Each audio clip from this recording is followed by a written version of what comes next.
Hello everyone, আসসালামু আলাইকুম। কেমন আছো সবাই? আশা করি ভালো আছো। তো আজকের এই ভিডিওতে আমি আলোচনা করব ক্লাস 8 এর গণিত বিষয়ের তৃতীয় অধ্যায় নিয়ে। তো এই অধ্যায়ে পরিমাপ সংক্রান্ত বিষয়ে আলোচনা করা হয়েছে। তো পরিমাপ কি, আগে এই বিষয়টা একটু বোঝাই। তারপরে এই অধ্যায়ে বেসিক যে বিষয়গুলো, এই বেসিক বিষয়গুলো আমি সকলকে বুঝিয়ে দেব। সূত্র মুখস্থ করা, আমি জানি যে অধ্যায়ে অনেক সূত্র মুখস্থ করতে হয়। মানে 1 মিটার সমান সমান 100 সেন্টিমিটার, 1 কিলোমিটার সমান সমান 1000, এইভাবে কিন্তু মুখস্থ করতে হয়। 1 গ্রাম সমান সমান 1000 কিলোগ্রাম, এই সরি, 1 কিলোগ্রাম সমান সমান 1 কেজি। এইভাবে যেমন মুখস্থ করতে হয়, ঠিক তেমনি এই অধ্যায়ে বোঝার অনেক কিছু আছে। তাছাড়া ত্রিভুজের ক্ষেত্রফল, সামান্তরিক চতুর্ভুজ, এই সংক্রান্ত যত সমস্যা এই অধ্যায়ে আলোচনা করা হয়েছে এবং সমাধান করা হয়েছে। তো আমি ধারাবাহিকভাবে খুব সহজে এই অধ্যায়ের সমস্যাগুলো আমি তোমাদেরকে সমাধান করাবো। সমাধান বলতে আমি তোমাদেরকে বেসিক বিষয়গুলো ধরিয়ে দেব এবং কত ধরনের অঙ্ক এই অধ্যায়ে আছে সেইগুলো তোমাদেরকে আমি একটু দেখাবো। তো তার আগে আমি একটু দেখাই যে সূত্র মুখস্থ অবশ্যই রাখতে হবে, কিন্তু কিছু কৌশল অবলম্বন এমসিকিউর জন্য বা সূত্র তাড়াতাড়ি মনে রাখার জন্য আমরা কিছু কৌশল অবলম্বন করতেই পারি। সেটা আমি তোমাদেরকে দেখাচ্ছি। তারপরে আমি দেখাবো যে এই অধ্যায়ে ত্রিভুজের ক্ষেত্রফল, চতুর্ভুজের বা বিভিন্ন ক্ষেত্রের ক্ষেত্রফল, তল বা ঘন ঘনবস্তু, এই সংক্রান্ত সমস্যা আমি বেসিকটা তোমাদেরকে ধরিয়ে দেব। তারপর এই অধ্যায়ে কত ধরনের অঙ্ক আছে জাস্ট একবার দেখাই দিলেই তোমরা বিভিন্ন ভাবে তোমরা সমাধান করতে পারবে, গাইড বই সবার কাছে আছে যেহেতু।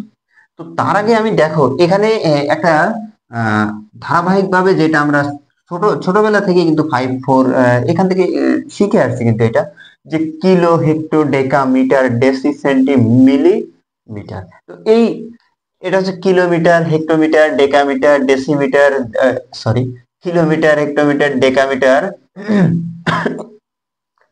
মিটার, এটা হলো মিটার, ডেসিমিটার, সেন্টিমিটার, মিলিমিটার, মানে এগুলো হচ্ছে সব মিটারে। হ্যাঁ, তো এইখানে এম, এই যে সেন্টিমিটার বা সিএম, আমি সরি,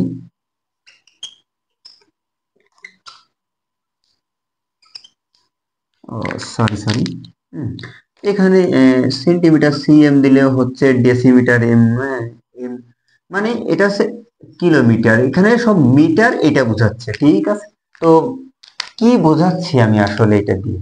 হুম কি বোঝাতে যাচ্ছি তা হলো, এই সিরিয়ালটা আগে তো মনে রাখো, কিলো, হেক্টো, ডেকা, মিটার, ডেসি, সেন্টি, মিলিমিটার। ঠিক আছে, সরি, মিলিমিটার, এম এল, মানে kilo, hecto, deca, metre, deci, centi, millimetre, এটা তো মনে রাখলে। তো এইবার এইখান থেকে যে তোমাকে, সরি, এইখানে যদি বলে যে 1 মিটার সমান সমান কত কিলোমিটার, এখান থেকে যদি বলে যে 1 কিলোমিটার সমান সমান কত মিটার, কিন্তু বলা হয় নাই 1 কিলোমিটার সমান সমান কত মিটার, কিন্তু মিটার সমান সমান কত মিটার। আমি আবারও বলছি, 1 কিলোমিটার সমান সমান কত মিটার, খুব গভীর মনোযোগ দিতে হবে কিন্তু। 1 কিলোমিটার,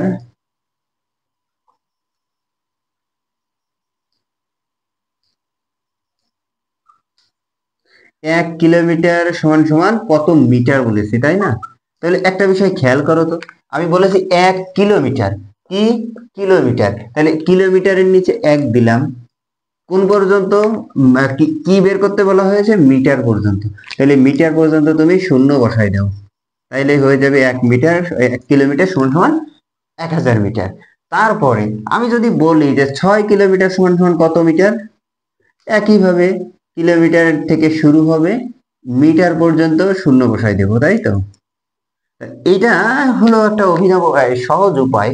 তো আমি এবার যদি বলি এক, না, এখানে যদি বলি আমি 3 মিলিমিটার সমান সমান কত মিটার, 3 মিলিমিটার সমান সমান কত মিটারে কনভার্ট করতে হবে। মিলিমিটার থেকে শুরু করতে হবে, যেখান থেকে শুরু করব তার নিচে সেই সংখ্যাটি দিতে হবে। তো এই 3 মিলিমিটার সমান সমান কত মিটার বললো না? তাহলে এই শূন্য এই পর্যন্ত দিব। তো বামে শূন্য যেহেতু বসে না, শূন্যর পরে একটা দশমিক দিলেই তো হয়ে যায়, 0.003, 0.003 মিটার।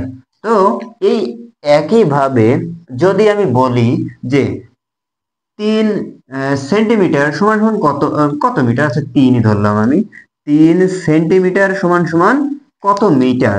আমি যদি বলি যে 3 সেন্টিমিটার সমান সমান কত মিটার, তাহলে এই সেন্টিমিটারের নিচে 3 দাও, আর যেহেতু মিটার পর্যন্ত চাচ্ছে তাহলে 0 0, যেহেতু বামে শূন্য বসে না, তো এই যে পয়েন্ট একটা দিয়ে দিলাম, তাইলেই তো হলো 0.003, সরি একটা শূন্য হবে। ওকে, তাহলে এইবার যে আমি যদি বলি যে 9 ডেসিমিটার, 9 ডেসিমিটার, এই যে 9 ডেসিমিটার সমান সমান কত হেক্টোমিটার। আমি যদি বলি 9 ডেসিমিটার সমান সমান কত হেক্টোমিটার, তাহলে এই ডেসিমিটারের নিচে 9, বাকিগুলো শূন্য। ওকে, তাইলে যেহেতু শূন্য বসে না, এই যে একটা শূন্যর পরে দশমিক দিলেই শূন্যগুলো অ্যালাউড হয়ে যাবে, তাই তো। এই যে, আরে বারবার ভুল করি কেন, দুইটা শূন্য হবে। ওকে, তো এই এই যে অতি সংক্ষেপে আমরা কিন্তু এটা বের করতে শিখেছি। তো এবার প্রশ্ন হলো যে এখানে যদি এটা মিটার, এখানে যদি আমার লিটার বলে, যে 1 লিটার বা ডেসিলিটার, এগুলো কনভার্ট করতে বলে, তাহলে কি করব। তো এইখানে শোনো একটা বিষয় বলি, kilometre, hectometre, decametre, metre, decimetre, centimetre, millimetre, তো এটা কিন্তু আমরা দৈর্ঘ্য পরিমাপের এককগুলো ব্যবহার করেছি জাস্ট মিটারে। তো এবার যদি বলে তরল পরিমাপের এককের এই মেট্রিক পদ্ধতি যেটা যদি বলে, একবারে সিম্পল ভাবে তোমরা এই যে কিলো লিটার, হেক্টোলিটার, ডেসিলিটার, তারপরে সে লিটার, এল, তারপরে ডেসিলিটার, সেন্টিলিটার, মিলিলিটার, ঠিক আছে। ওকে, তো জাস্ট সিরিয়ালটা ঠিক থাকবে, নিয়ম ঠিক থাকবে। তোমার যদি লিটার গুলো বের করতে বলে যে 1 সেন্টিলিটার সমান সমান কত লিটার, তাহলে একইভাবে ধরো এখানে যদি বলতো যে 3 মিলিলিটার সমান সমান কত লিটার, এটা তো মিটারে, কিন্তু এখানে যদি লিটার বলে, একই নিয়ম, জাস্ট মিটারের জায়গায় লিটার হবে। ওকে, জাস্ট মিটারের জায়গায় লিটার হবে। তো এবার বলে যদি বলে যে 1 কিলোলিটার সমান সমান কত লিটার, তাহলে এই যে একের পরে এইগুলো এই যে শূন্য, এইভাবে। তো একই নিয়মে আমাদের কিন্তু নিয়ম একই, জাস্ট মিটারের জায়গায় লিটার প্রয়োগ করতে হবে। এরকম কিন্তু আরো আছে, কিন্তু এটা সব থেকে বেশি আসে এই মিটার আর লিটারে, ঠিক আছে, এই জন্য এটাই দেখালাম। আর তাছাড়া মিটার, সেন্টিমিটার, মিলিলিটার, ডেসিলিটার, হ্যাঁ আহ, এইগুলো কিন্তু আসে, হেক্টোমিটার, হেক্টোলিটার, এগুলো কিন্তু বেশি আসে। তাছাড়া ব্রিটিশ পদ্ধতি এবং মেট্রিক্স পদ্ধতিতে ওই যে ফুট, 3 ফিট সমান 1 গজ, এগুলো একটু মুখস্থ রাখতে হবে, ঠিক আছে। হুম, যেগুলো বেশি আসে এইগুলোর কথাটাই আমি জাস্ট বললাম। আর আরেকটা আসে যে উম আহ আর তেমন তেমন এই অধ্যায়ে অঙ্ক তেমন আসে না। আর যে বিষয়টা আসে সবথেকে বেশি, সেটা আমি দেখাচ্ছি, যে উম দৈর্ঘ্য, প্রস্থ, ক্ষেত্রফল বা আয়তক্ষেত্রের ক্ষেত্রফল, আয়তকার ঘনবস্তুর ক্ষেত্রফল, এইগুলো এই বিষয়ের যে অঙ্কগুলো আসে, তার বেসিকটা আগে একটু দেখে নিই, যে আয়তক্ষেত্র, বর্গক্ষেত্র, তারপর সামান্তরিক, ত্রিভুজ, এইগুলো তোমাদের এইটে বেশি আসছে। নাইনে, 9 10-এ যারা আছো বা অন্যান্য যারা দেখছো, তাদের জন্য আলাদাভাবে ভিডিও দেওয়াই আছে। তো তারা আগে দেখো যে এখানে যদি বলে যে আয়তক্ষেত্রের ক্ষেত্রফল, সরি হ্যাঁ, আয়তক্ষেত্র এরকম, তো মনে করি দৈর্ঘ্য এ, প্রস্থ বি। তো আগে খেয়াল করো যে আয়তক্ষেত্রটা কি। আয়তক্ষেত্রটা হলো যে যার দৈর্ঘ্য থাকবে, প্রস্থ থাকবে। মূলত আগে বেসিকটা বোঝো, যে যার দৈর্ঘ্য থাকবে, প্রস্থ থাকবে, এটা হলো আয়তক্ষেত্র, জাস্ট সিম্পল ওয়ে। হ্যাঁ, এবার এর ক্ষেত্রফল কি। ক্ষেত্রফল নির্ণয়ের সূত্র সবাই জানে, দৈর্ঘ্য গুণ প্রস্থ। আমি কিন্তু লিখলাম না, দৈর্ঘ্য গুণ প্রস্থ, মানে দৈর্ঘ্য এ, প্রস্থ বি, এই জন্য আমি লিখলাম কিন্তু। দৈর্ঘ্য গুণ প্রস্থ যদি বাংলায় কেউ লিখতো যে দৈর্ঘ্য গুণ প্রস্থ, বাংলা লিখেই তো অঙ্ক করে আগে সবাই, দৈর্ঘ্য গুণ প্রস্থ, ওকে, মিটার স্কোয়ার, ওকে, তাহলে এই মানে বর্গ মিটার। দৈর্ঘ্য গুণ প্রস্থ, মিটার মিটার গুণ হলে হয় বর্গ মিটার, আর মিটার মিটার যোগ হলে মিটারই থাকে। তাহলে দৈর্ঘ্য গুণ প্রস্থ এটা হলো আয়তক্ষেত্রের ক্ষেত্রফল, ওকে। তবে যদি বলে বর্গক্ষেত্রের ক্ষেত্রফল নির্ণয়ের সূত্র কি? বর্গক্ষেত্র মানে যার চারটি বাহুই সমান, যার চারটি বাহুই সমান। এক্ষেত্রে আমরা মুখস্থ করি যে বর্গক্ষেত্রের ক্ষেত্রফল সমান সমান দৈর্ঘ্য গুণ দৈর্ঘ্য বা দৈর্ঘ্য স্কয়ার, দৈর্ঘ্য স্কয়ার, দৈর্ঘ্য স্কয়ার বলাও যা, দৈর্ঘ্য গুণ দৈর্ঘ্য বলাও তাই। কেন? কারণ হলো দৈর্ঘ্য গুণ দৈর্ঘ্য, এই যে দৈর্ঘ্য গুণ দৈর্ঘ্য এখানে দুইবার লেখা হলো না, আর এখানে স্কয়ার দেওয়ার মানে হলো দৈর্ঘ্য গুণ দৈর্ঘ্য মানে দৈর্ঘ্য দুইবার লিখতে হবে। এটা স্কয়ার মানে হলো তাই, স্কয়ার মানে হলো দুই, এই জন্য এটাকে স্কয়ার বলা। অনেকে কিন্তু জানে, অনেকে জানে না। এই জন্য আমি ভেঙে ভেঙে বলছি তোমাদেরকে। তাহলে এইবার দৈর্ঘ্য গুণ দৈর্ঘ্য কেন বললাম?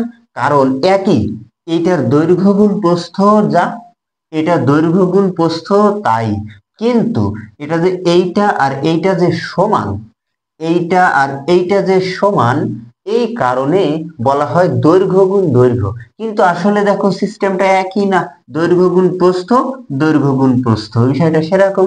কিন্তু এই যে এটা চারিপাশে একই, যে এজন্য বলা হচ্ছে দৈর্ঘ্য গুণ দৈর্ঘ্য, অর্থাৎ এ গুণ এ সমান সমান এ স্কোয়ার। এই জন্য অনেক জায়গাতে বা অনেক ক্ষেত্রেই বলে থাকে বর্গক্ষেত্রের ক্ষেত্রফল নির্ণয়ের সূত্র হলো এ স্কোয়ার বা দৈর্ঘ্য স্কোয়ার বা দৈর্ঘ্য গুণ দৈর্ঘ্য। আশা করি বুঝতে পেরেছো। তাহলে এইবার যদি বলে সামান্তরিক ক্ষেত্রের ক্ষেত্রফল নির্ণয়ের সূত্র কি? হ্যাঁ, সামান্তরিক একটা বইতে আছে তো, ভূমি গুণ উচ্চতা, এটা বলে না, ভূমি ভূমি গুণ উচ্চতা, উচ্চতা, তাহলে ভূমি গুণ উচ্চতা, তাহলে ভূমি কি?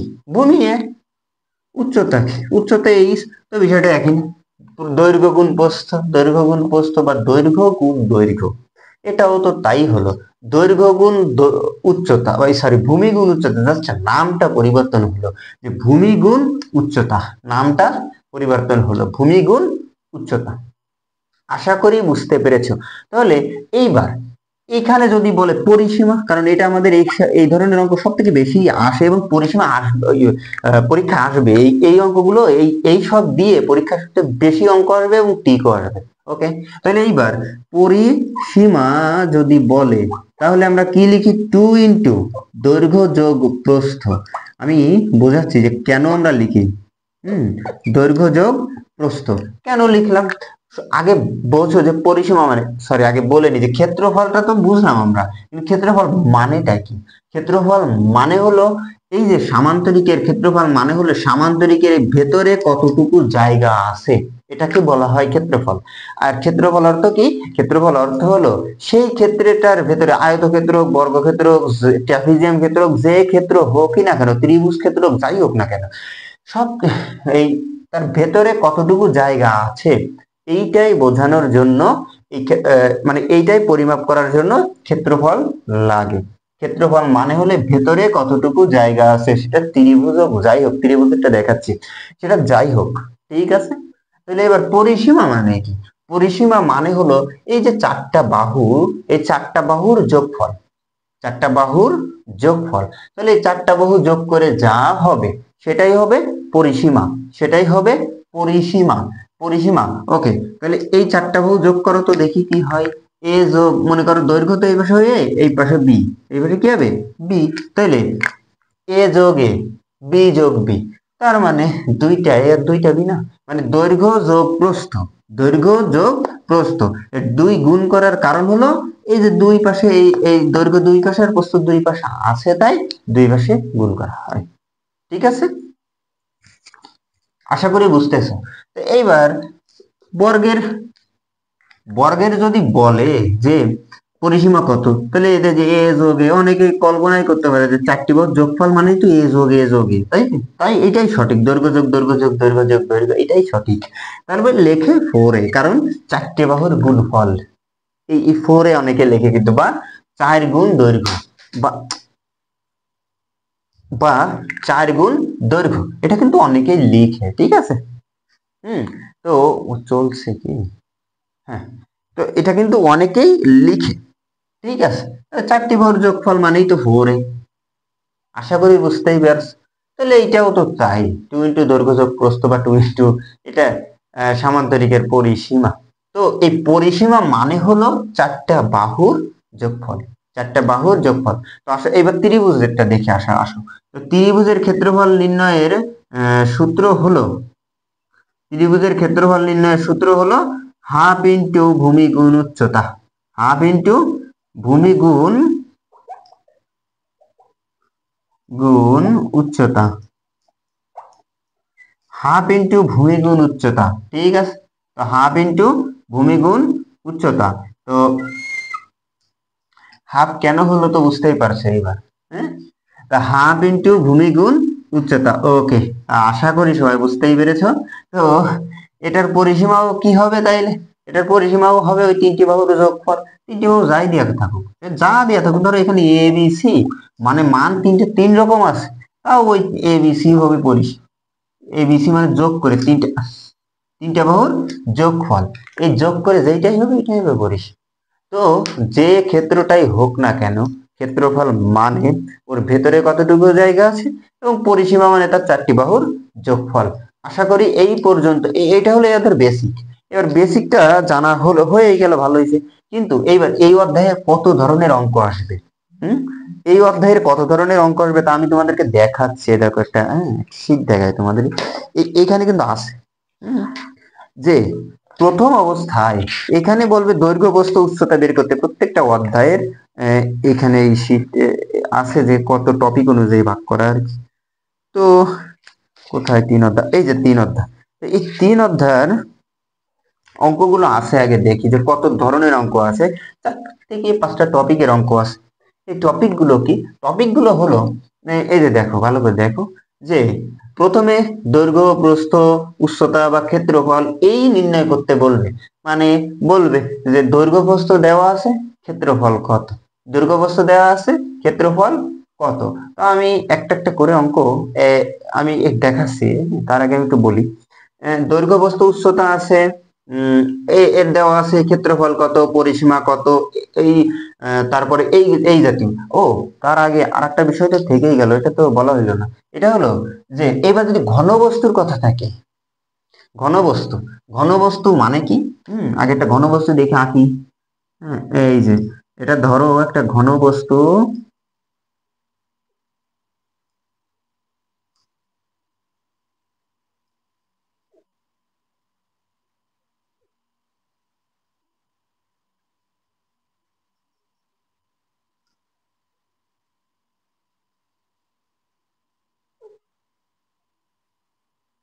আচ্ছা, যাই হোক যেমন হইলো, মনে করে এটা তো ঘর হয়ে গেল। আচ্ছা, এটা ধরো একটা ঘনবস্তু, ওকে, হ্যাঁ, যাই হোক যেরকম হইলো হইলো, যাই হোক এরকম, এটা মনে করো একটা ঘনবস্তু। ঘনবস্তু মানে কি, ঘনবস্তু মানে হলো যার দৈর্ঘ্য প্রস্থ এবং উচ্চতা দেওয়া থাকে, যার দৈর্ঘ্য প্রস্থ এবং উচ্চতা দেওয়া থাকে, যার দৈর্ঘ্য প্রস্থ এবং উচ্চতা দেওয়া থাকে। এইবার আমি আর একটু ডিটেলসে বলি। ধরো এই যে মোবাইলটা, এই মোবাইলটার যে একটা দিক, এই একটা দিক তোমরা দেখতে পাচ্ছ, একটা তল তোমরা দেখতে পাচ্ছ। একটা তলকে মনে করো এটা একটা ইট, হ্যাঁ, একটা তলে এই একটা ঘনবস্তুর একটা তলের একটা দিক তোমরা দেখতে পাচ্ছ। এইটাই হলো সে আয়ত, দৈর্ঘ্য আর প্রস্থ দেওয়া থাকে। মানে একটা ঘনবস্তুর একটা তল নিয়ে এতক্ষণ কথা বললাম আমরা, সেটা হোক আয়তকার ঘনবস্তু বা বর্গাকার ঘনবস্তু। বর্গাকার ঘনবস্তু কি, এটা তো দেখতে আয়তকার, কিন্তু অনেক সময় বর্গাকার ঘনক আমাদের কাছে হাতে আসে, যেমন ওই রিবিক্স কিউব, ওই যে মেলায় না, ওইটা, ওইটা কিন্তু দেখবো চারিদিক সমান, চারিদিক কি সমান। তাহলে এইটা দৈর্ঘ্য গুণ প্রস্থ দিয়ে এতক্ষণ যা যা শিখলাম সবই আছে একটা তল। কিন্তু যখন আমরা এই 3 দিক দেখতে পারবো, 3 দিক নিয়ে কথা বলবো, সব দিক নিয়ে, সব কয়টা তল নিয়ে, একটা ইটের কয়টা তল, একটা ইটের 6টা তল, কিভাবে 6টা, একটা, দুইটা, তিনটা, চারটা, পাঁচটা, ছয়টা। এই ছয়টা তল যদি বলে আয়তকার ঘনবস্তু, তাহলে ওই ইটের, ইট কল্পনা করে, ইট বোঝাচ্ছি আগে, ওই ইটের প্রত্যেকটা তলই হবে আয়তকার। আর যদি রিবিক্স কিউব মনে করি, তাহলে ওইটা হবে ঘনকের ঘনবস্তু বা আয়তকার ঘনক, ঘনবস্তু, ওই বর্গাকার ঘনবস্তু। আর যদি সেটা ইট হয়, ইটের মতো, তাহলে ওইটা হবে আয়তকার ঘনবস্তু। ঠিক আছে, তাহলে এইবার এইটা মনে করো বর্গাকার ঘনবস্তু। এই বর্গাকার ঘনবস্তু মানে হলো এ গুণ এ গুণ এ, মানে এর সব দিকে এ, দৈর্ঘ্য যা, প্রস্থ তাই, উচ্চতাও তাই, মানে সবই সমান। এটা হলো ঘনবস্তু, বর্গাকার ঘনবস্তু। আর যদি আয়তকার ঘনবস্তু হয়, আয়তকার ঘনবস্তু কি হবে? হ্যাঁ, একটা ইট কল্পনা করতে বলেছিলাম না, এই যে ইট, হুম, সেই ইটের সব দিক আমরা দেখতে পারবো। ইটের কি সব দিকই কি আমরা দেখতে পারবো। ঠিক আছে, হয় না, এরকম না।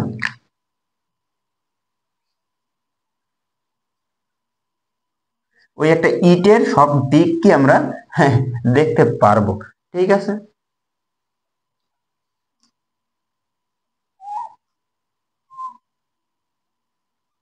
এই যে এরকম, হুম,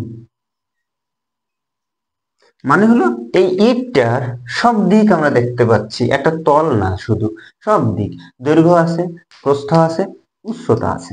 এটা হবে ঘনবস্তু, একেই বলে ঘনবস্তু। তাইলে একটা ঘনবস্তুর ক্ষেত্রফল যদি নির্ণয় করতে বলা হয়, খুব মনোযোগ দিবা কিন্তু, এটা এখানে তেমন একটা নেই, জাস্ট আয়তন বের করতে বলে, জাস্ট এই তোমাদের এইটি আয়তন বের করতে বলে, কিন্তু শিখে রাখো। এটা যদি ক্ষেত্রফল বের করতে বলে, তোমরা কিন্তু আগে বোঝো, একটা তলের ক্ষেত্রফল বা একটা দিকের এক পাশের ক্ষেত্রফল বের করতে তোমরা কি করেছে? দৈর্ঘ্য গুণ প্রস্থ করেছে না? তাহলে এইরকম দৈর্ঘ্য গুণ প্রস্থ কয়বার করতে হবে? কয়বার? ছয়টা তল না? এইবার তাহলে ছয়বার, তোমাদের হিসাব অনুযায়ী ছয়বার। কিন্তু দেখো তো, এই একটা তল, এই এক পাশ, এই এক পাশ, আমি আমি বুঝাচ্ছি। ধরো এই একটা আয়তক্ষেত্র, এই বিপরীত পাশে আর একটা আয়তক্ষেত্র, তাহলে এইটা আর এটা সমান, এই আয়তক্ষেত্র, এই আয়তক্ষেত্র, এই দুই পাশ সমান, এত ক্ষেত্র, এত ক্ষেত্র, এই দুই পাশ সমান। তার মানে যে কোনো এক পাশেরটা বের করলে আর এক পাশেরটা দুই দিয়ে গুণ করা যাবে। তার মানে আমি যদি ধরি এ গুণ বি, এটা হলো এক পাশের ক্ষেত্রফল, বিসি যোগ এসি, টু ইন্টু এই যে, মানে তিনটা বের করে যোগ করে দিয়ে দুই দিয়ে গুণ করে দিলেই তো হয়। এটা হলো আয়তকার ঘনবস্তুর ক্ষেত্রফল নির্ণয় সূত্র। যদি সেটা বর্গাকার হয়, যদি সেটা বর্গাকার হয়, তাহলে কি হবে? এ স্কোয়ার সাথে ছয়, 6a²। ওকে, এটা আসে আবার, এটা কিন্তু আসে, কারণ এ স্কোয়ার এক পাশ বের করলাম, যেহেতু সব পাশ সমান, এই জন্য 6 দিয়ে গুণ করলেই হয়ে যাচ্ছে। এবার যদি বলে যে আয়তন, আয়তনের সূত্র হচ্ছে দৈর্ঘ্য গুণ প্রস্থ গুণ উচ্চতা, দৈর্ঘ্য গুণ প্রস্থ গুণ উচ্চতা, মানে দৈর্ঘ্যকে আমি এ ধরেছি, বি ধরেছি, প্রস্থকে সি ধরেছি, উচ্চতাকে, এজন্য দৈর্ঘ্য গুণ প্রস্থ গুণ উচ্চতা। আশা করি সবার মাথার ভিতর দিয়ে গেছে, উপর দিয়ে না। তো আজকে এই পর্যন্তই। আর এই সবাই ভালো থাকো।